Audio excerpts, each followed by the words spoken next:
Welcome to TezTalks Radio. I'm your host, Marissa True, and today I'm joined by Andrei Taranu. He is the Decentralist Product Manager at Homebase, a DAO administration platform, and Trustless Business, which is yet to be launched, but is a platform for users to engage in on-chain economic arrangements and dispute resolution.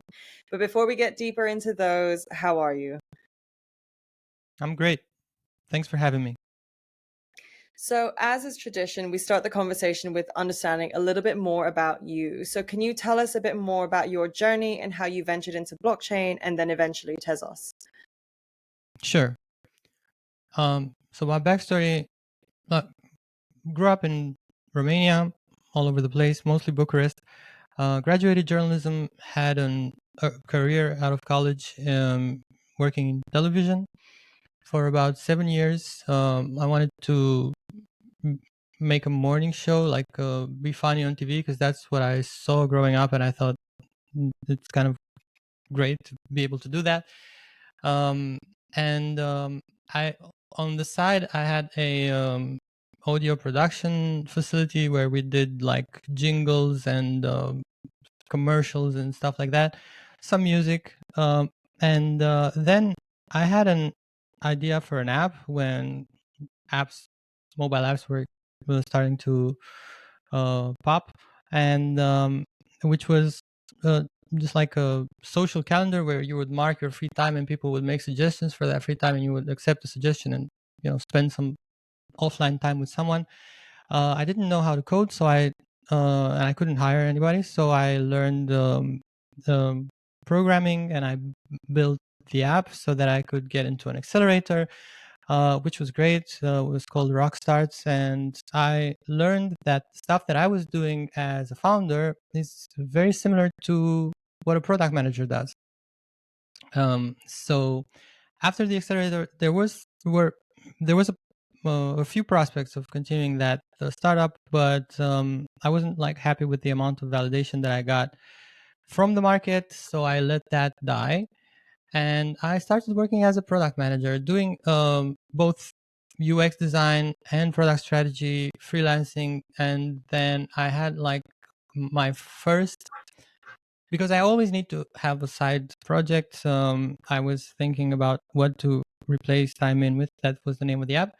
And I was looking at decentralized technology. At the time, there was just Bitcoin, but I noticed that the same technical architecture involved in validating transactions and the proof of work was also useful in training AI models. So I started looking into that, and it took me a few years to come up with the white paper, which is called AutoNet, which is distributed training and inference. So I gravitated towards the decentralized space. Worked with a political company called Majoritas, where they provide like digital products for campaigns, for political campaigns. It was really interesting to learn how things are done there. Worked with a few block producers on EOS. That was one of the first delegated proof of stake networks. And then when the pandemic hit, I started this project called firetrace.org, where we had the first, we had the only infection model that would propagate across multiple levels of interaction. So it would actually model how the virus spreads. That got integrated into a few apps, including the official Indian app, who have a few 100 million downloads. And it's all open source. And then I got into Dork and DAOs, managing Homebase. And here we are. So, you actually had a very colorful career. It's interesting that you started in journalism and media, then sort of dabbled in the app development space, and then broadly went into AI, which is interesting because when you talk about the synergies between blockchain or decentralization and AI, I think that's a conversation that's starting to crop up again. So it's almost circling back to your past experience. But given now a lot of your work and your focus revolves around DAOs, here's where I want to sort of introduce a lot of our audience who may not be as familiar with what DAOs are and how they work. Can you, in your own words, explain what a decentralized autonomous organization is? Sure. So we all know what an organization is. It's a bunch of people getting together to do something, organized fashion, right? So um, there are various ways of managing groups of people working together. And the DAO, I would say, is the most efficient one that we've seen so far because it allows quick decision making, and it is very secure in the sense that nobody can really make claims of rigged elections or stuff like that. So fundamentally, the concept of a democratic organization has been around for a while, and we even see like off-chain collectives being very successful. In Spain, for example, the Mondragon Corporation, which is made by lots of made up of multiple organizations that vote on the decisions that um, they want to make, which impact the entirety of the all of the members.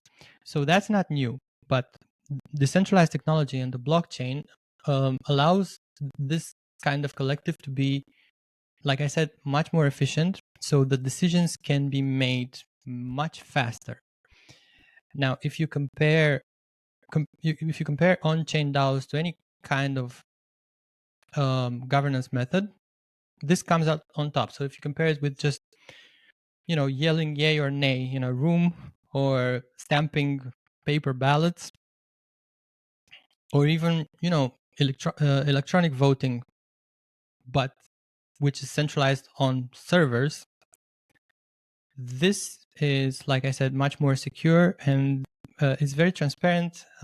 Everybody can trust that the decisions are reflected in the actual outcome, the decisions of the people.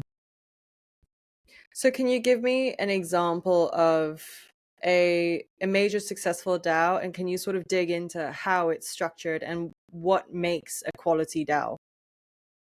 Sure. So if we just look at Homebase, our platform, which is kind of the only DAO platform on Tezos, what we see is a bunch of collectives gathering around certain value propositions. So we see like collectors of NFTs, lots of them. I would say this is the most prevalent use case. We also see we have a naming service like Tezos Domains. They also released like a governance token, and then the owners of the people who have that in their balance in their wallet can vote. We see people who are pushing various optimizations of governance. This is not a very spread use case, but there are a few who are actually working on optimizing governance, and then that's their value proposition, and they mint tokens according to the work that they do on that. What else? Well, DeFi protocols, obviously, because they're so close to DAOs, given the nature of their operations. So, I mean, it's obvious for them that they can organize that way.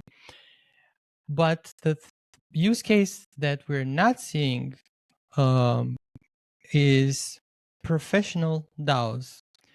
I'm part of one, like the team that is managing Homebase is part of DORG or DIORG, which is a service DAO. So we are a collective of builders, of software developers, and we have a treasury, and we vote. We all pay like 10% of what we earn to the treasury, and then we vote on how to spend that surplus. So this is one use case that is not really so prevalent as I think it would deserve to be. And if we look, so that's just Homebase. And then if we zoom out and look at DAOs in general, like you can there are certain aggregators that you can check for that, like DeepDAO, where they actually went around and indexed. They made a list of all DAOs, or most of them, I guess, and the distribution of use cases is reflected in there. So you can see the usual suspects: NFTs, naming services, DeFi protocols. So the same thing. But the biggest ones are still on Ethereum, but the use cases are the same. Mhm.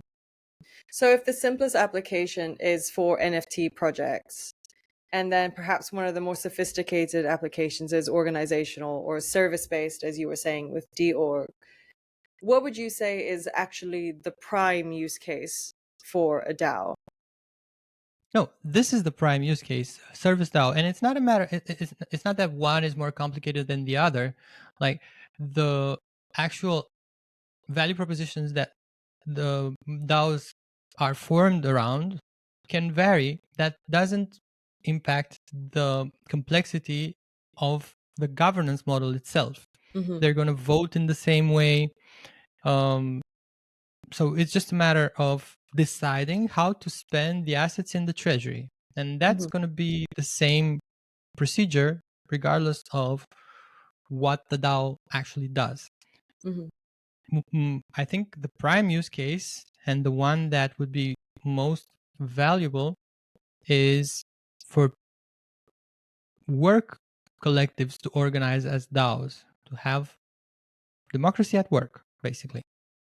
So almost touching on the slightly political labor union sort of approach to organizing a team. And then, are there any cases in which you think DAOs are less or not appropriate? Well, insofar as organizations that need to govern themselves, I would say that if there's just a very small number of members, you can get away with just a multi-sig. So not Mm-hmm. necessarily needing to mint a token. If you're just, I don't know, 5 or 4, less than 10 people, and the you don't need to account for everybody's contribution over time. So you can just set a distribution of power, of weight from the very beginning. And if that doesn't change, then you don't really need to mint a DAO. You can use something like TZSafe on Tezos or Gnosis Safe on Ethereum and use that. And given, I guess, the sustainability of a DAO relies on the continued engagement and participation of its members. What are some of the mechanisms that are in place to continue to incentivize that participation? Well, it's self-enforcing in a way. Like, it, again, it depends on the object of their activity. One thing that just recently happened on Homebase is we had the DAO that was created 2 years ago, and it was a old version of the contract that we weren't really supporting anymore in the app, and that was deprecated around 2 years ago, and there was a notice period, and everybody was notified that they should transfer their assets to a new contract. That didn't happen, and the members basically forgot about the fact that they had some governance token, and they weren't also worth much. It was it is a tradable token, but it wasn't worth much, so they forgot about it. But the creator of that collection recently went viral with another collection, which spilled into this, like the virality aspect spilled into this, and the value shot up. So the members again found the incentive to be engaged and to vote and to want to, to care about the tokens that they had staked there. So I would say that the incentives are primarily financial, and I don't think like this is a good incentive, money. Yeah, no, finances have proven to be a powerful incentive through I think every single bull cycle that we've seen throughout blockchain and Too Web3 is. powerful, I would say, because oftentimes people ignore certain things, certain value propositions that are make sense from a moral standpoint, but like the immediate financial interest is in well, is colliding with that. So the short-term gain versus the long-term goal, I guess. Are there any specific instances that come to mind instantly when you think of that, I guess, conundrum? Well, I'm trying to spread the word about the value proposition of DAOs in the context of governance. I mean, migrating the actual territorial administration to a more advanced type of governance that would allow the people to decide not just who to have as a leader, but to decide on the actual decisions that the leader would make. And that's possible for the first time. However, um, like the short-term incentive is to not talk about that really. I mean, in this community, I'm not really trying to point fingers at anyone in particular, but just my sense of being involved for the last 2 years so very actively is that people are not really trying to disturb the waters so long as cash is coming in and um, you know not trying to upset the regulators by suggesting that they can be replaced. Mm. That makes sense. Okay, so trying not to cause any controversy in sort of usurping the status quo, but still using it as a means of potentially, I guess, generating some quick liquidity that can actually facilitate some of the actions that a DAO might want to take. Is that right? Yes, that's right. And the thing that you have to ignore to be able to operate like this is the critical flaws of the management system that we have in place at the territorial level, where people are talking about blowing up the world. So this is where we pointed, I guess, broader global politics and the inadequacies in our current governance systems that allow for terrible decisions to be made. Yeah, I mean the product that we offer at Homebase and just DAOs in general is governance, and um, it's more than just a food delivery app or any other use case, or at least this is how I personally relate to it, because the governance that we do see in the mainstream, although it still like our society still functions, but starting to kind of people are openly talking about um, the possibility of wars, like nuclear wars, the people who are actually in a position to start those wars. So Mm-hmm. I feel like from that point of view, governance is kind of failing us, which is why people in my position, I feel, who are aware of an alternative, Mm-hmm. are kind of have a responsibility to try to spread the word about a better system. On the basis that Homebase's core value proposition is providing a governance framework and like the facilitation and administration of a DAO, how is that governance designed and how has it come to pass that that is the optimal way governance should be run or operated? Well, was initially it started from somebody just envisioning how these organizations would operate, and then once it actually hit the real world, we optimized based on the needs that we observed in the communities that we support. So I think we are at this point, we have reached a set of features that would fulfill the needs of most organizations. I'm sure that we can still find ways to optimize, but the one important feature is infinite upgradability. And this is actually also the main feature of Tezos, right? That it can be anything if the stakeholders agree, and if a proposal gets enough votes, then the actual virtual machine that is run on the validators will change, and the way that the network works will change.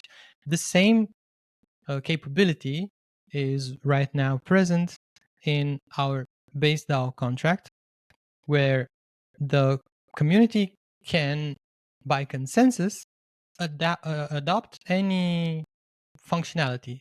So they can just code something, function, and they can make a proposal asking the community, hey, do you want to add this to our portfolio of available actions? And if that proposal passes, then the DAO is upgraded, basically. So from that perspective, um, it's not really up to us as the maintainers of this platform to figure out the needs of each and every community, because Mhm. they can do that for themselves. Okay, so the governance mechanism on Homebase is also iterative in the same way that Tezos as a layer one is also iterative or self-upgrading and infinitely upgradable, as you said. Um, so in that, what are some of the adaptations that you've seen in recent times that have indicated this evolution? Well, you mean the actual functions that were implemented by the communities? Hmm.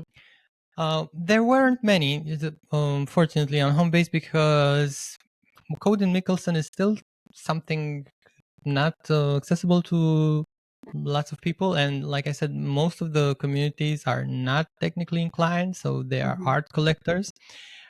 We've seen but Lambda. This is the name of the function that gets added. So we've seen a Lambda from Crunchy, which is a group of yield farmers, Hmm. and they amended their contract with a piece of functionality that allows them to change the way the fee is held from a proposal. Hmm. We are doing one right now. By the end of Q3, it will be out, which is it's quite a popular functionality in EVM, which is called arbitrary contract interaction. So instead of having a proposal for each new piece of functionality, we are making one new function that would allow the users to input the address of any contract, then input the function and then the parameters and call that directly, which would still require approval, but you don't need to have this like multi-step process where you first approve the fact that you want to use the function and then you use the function. So, but this will happen once, Hmm. and then people who use that functionality will be able to call different contracts with any parameters. Right, so it's almost So like an opt-in feature that they can add should they find it beneficial to them. yeah, and I guess for that, the most important use case is interacting with decentralized exchanges, Hmm. um, where if you want to swap the assets in your treasury, you don't need to withdraw to a centralized wallet and then go to something like an Binance or an exchange, centralized exchange, and do that. You can just call the exchange function on a decentralized exchange Hmm. contract, and then you don't break the trustless flow. Hmm. Okay, so essentially what Homebase is doing is providing these features to, I guess, make the DAO or the governance process a bit more streamlined and also a little bit more agile in the sorts of decisions and executions that can take place on the basis of those decisions. Yeah, exactly. And the another consideration why we are introducing this is we're developing this other platform called Trustless Business that I told you about. Mm-hmm. And we need to integrate that with Homebase so that communities are able to call the functions on that app through consensus. And for that, we also need this arbitrary contract interaction. Right. So I know Trustless Business is in the works. I believe the launch is slated around May this year. Is that right still? So yeah, then roughly. The rough date is May. Don't worry. I mean, there's Yeah. always elasticity built into blockchain launch times, so I think we'll target May and see how it goes. But I know based on general research that it's supposed to quote redefine the transactional trust architecture and is providing a dispute resolution mechanism.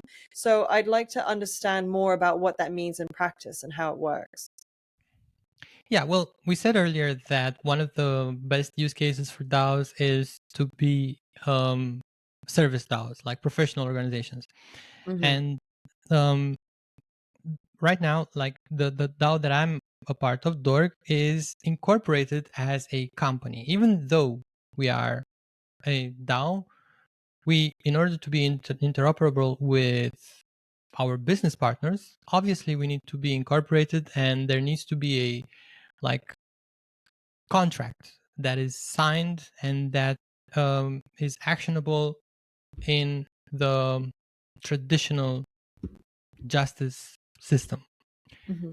But that is not a necessity anymore in order for the business arrangements to work in tokenized communities. So what we're aiming to do with Trustless Business, by the way, this is the actual URL, and people can go there even now and sign up for beta access.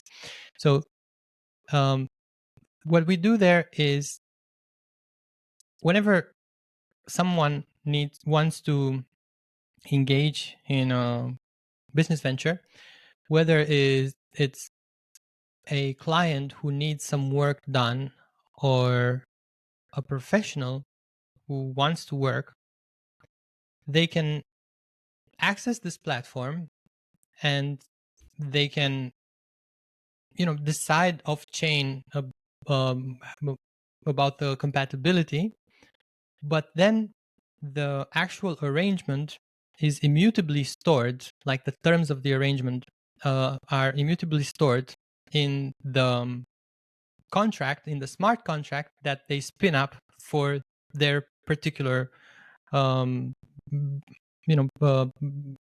task that they want to do. So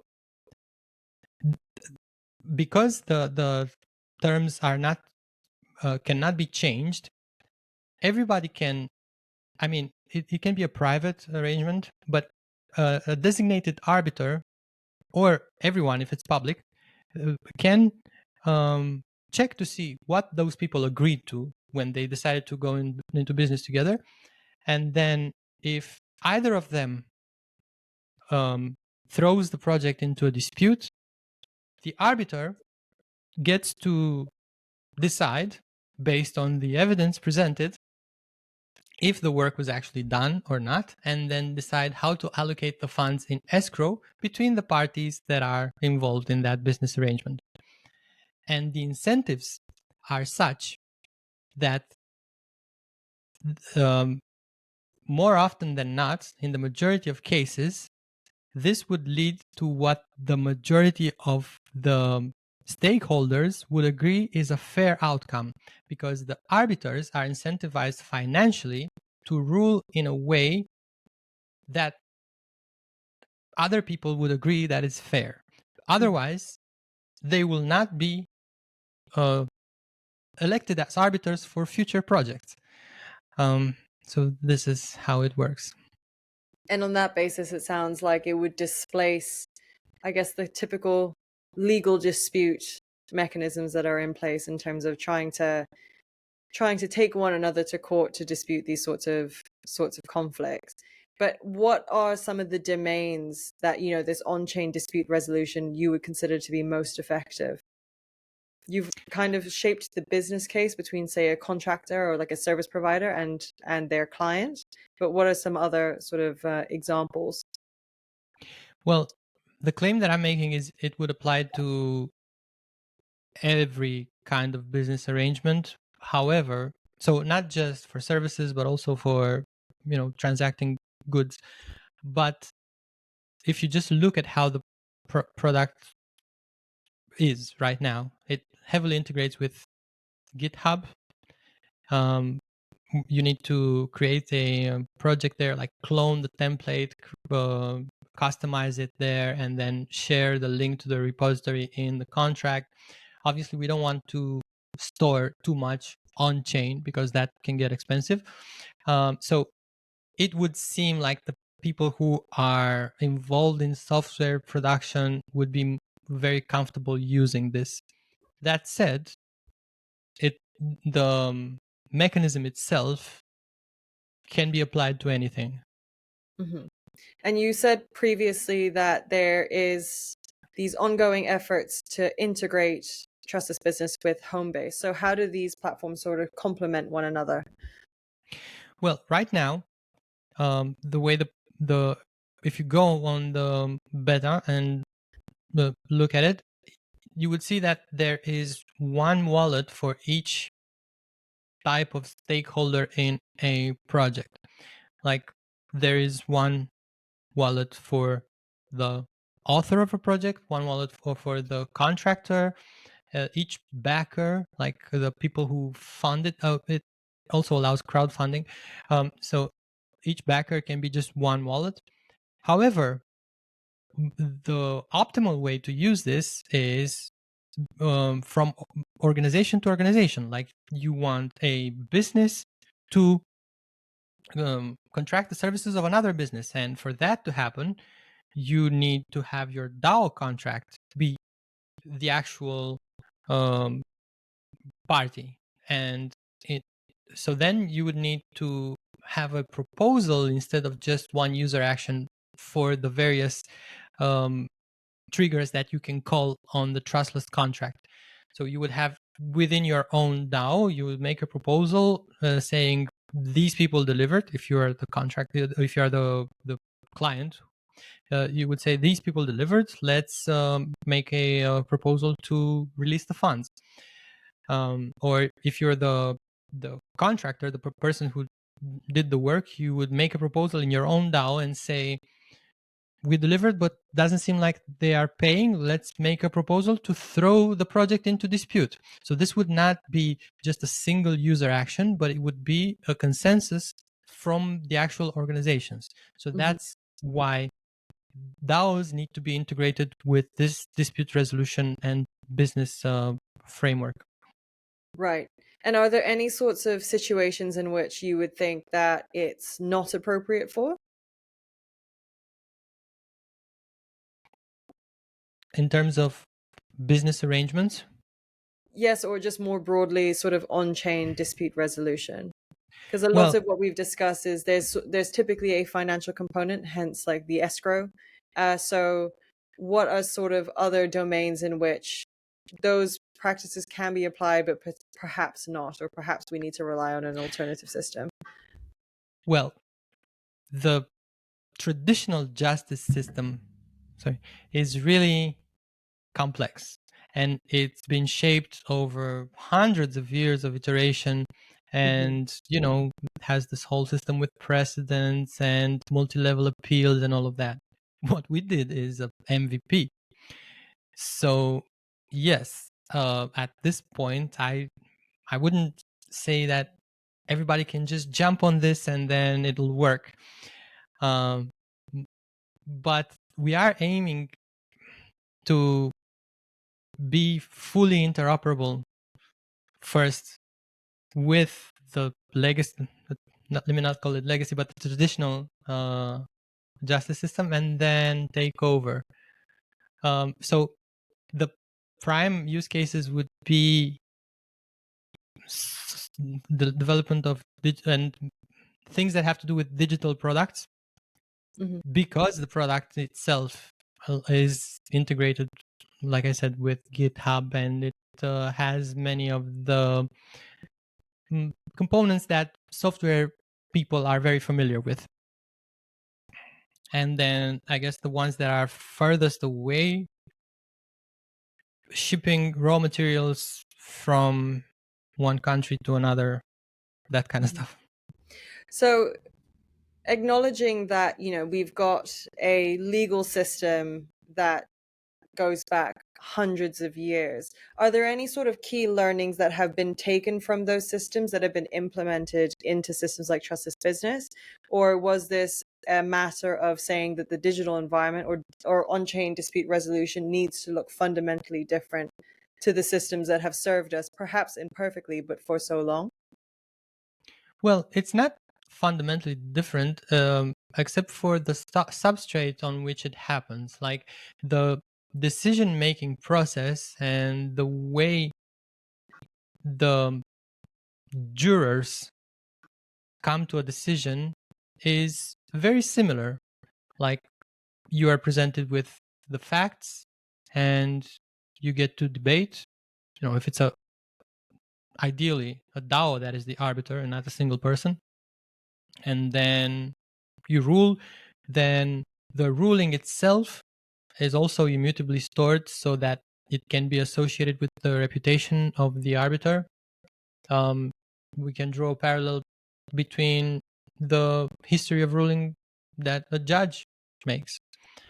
So there are many similarities, and the process is fundamentally identical, but the substrate on which it happens is different.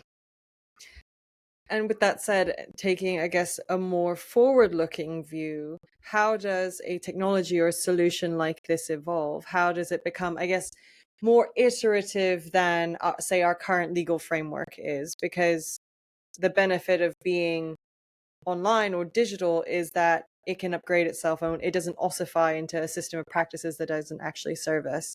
So how do you sort of take in new learnings and adapt the product accordingly? Well, you kind of answered the question while asking it, because yes, that's the advantage of having it be a fully digital system.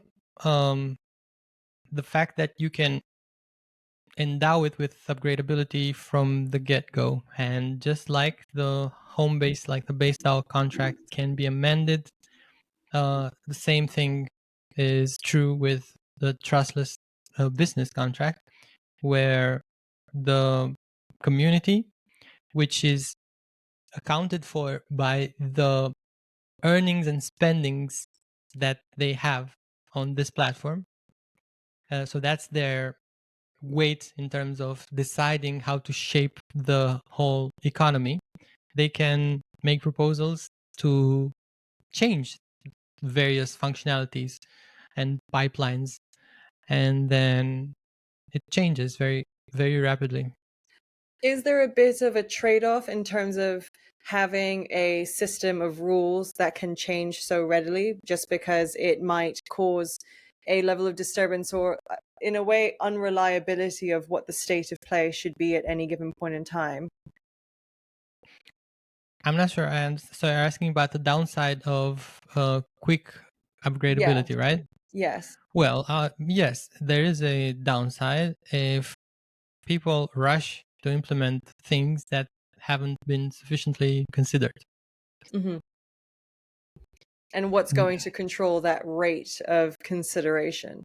Because arguably Having having a system like our current legal framework, to use that as an example, is that because it is so slow, there is plenty of time for consideration, which doesn't necessarily exist. So you almost have to enforce this time window for this consideration to take place. right, but that's an art. That's an not a necessity. Like, that's not a requirement.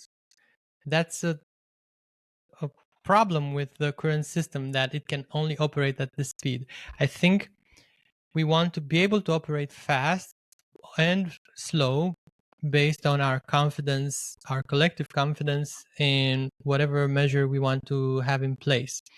Now, the way to do that is obviously not through these very disorganized debates and discussions that we have on social media. Um, because it just feels like everybody's shouting, and at at some point, whoever gets to shout or have the most bots or whatever, uh, it seems like they would win the argument. So that's not an ideal way of organizing and debating. However, there are also ways of a discussion that is civilized, and attaching somebody's weight, their voting weight, to whatever argument they want to make would um, make the people who are consuming, who are watching and listening, reading that argument, pay more attention. And if there is, usually the proposals are binary. Should we do this or should we not do this? And there is one platform that I've really admired for a long time. For some reason, it didn't go mainstream. It's called Kialo. Kialo. Do you know it? No. Okay, so this is it's a platform where for debates, and people have a thesis at the top, like universal basic income should be adopted by, and everybody should get cash, and then it spreads into a tree of arguments, people who are making arguments against and in favor, and then from there each argument is spread into another tree, and then it's a very um, structured way of looking at all of the points in favor and against something. Now, what I was thinking is, if in addition to that you also have the people log in with their Web3 identity and associate their voting power, this would make it even more efficient, because you would have, if somebody makes a point that you don't agree with, like they are against a proposal that you would like to see passed, but they have a big voting weight because their contribution to the economy was big, so that's rightfully so. And then people wouldn't just pile up and try to, you know, offend the person, or like we see on social media right now. They would legitimately try to convince the other person of their own perspective, and there would be more rational exchanges there. So that's how I see the issue of not rushing decisions. So is there a universe in which this is a feature you'd try to adopt into Trustless Business, or adapt into into a way that Trustless Business could use effectively? Yeah, I think it can be a separate platform and just live by itself. Doesn't need to be associated with Homebase or Trustless Business. And it would be great if somebody else would do it also, because, kind of Spread the have, work. yeah. And with that, my final question to you is, what's next on the horizon? What else are you working on in the run up to Trustless Business's launch? Well, I was saying that the prime use case for DAOs are service DAOs, labor unions. I think you said labor unions. But if we had this conversation like 5 years ago, it would be great. Right now, there is a very noticeable trend in just the working class losing their economic relevance. So that might not matter much if we do implement a way where people can make decisions based on their contribution to the collective wealth. However, human labor is kind of losing value because of the thing that is rising right now. And my I have a urgent sense of urgency about implementing or making a proposal for a protocol upgrade on Tezos. I think Tezos is in a great position to implement distributed inference and training so that people can become the stakeholders of an AI economy, and the revenue generated by AI can be distributed to the people who invest in their training. So that's something that I'm very much trying to do. Yeah, I think the interplay between blockchains and AI is going to get more and more interesting, because I think it's one where there's a lot of natural synergies for how one technology can complement the other, and how that actually plays out in practice is going to be very, very interesting. Andrei, thank you so much for your perspectives. I certainly learned a lot, and I'm very fascinated to see how the launch of Trustless Business goes. Um, and until our next conversation, which is hopefully when it's underway and there's a few system upgrades that you're free to share, we will chat again then. Thank you, Marissa. It's been great talking to you.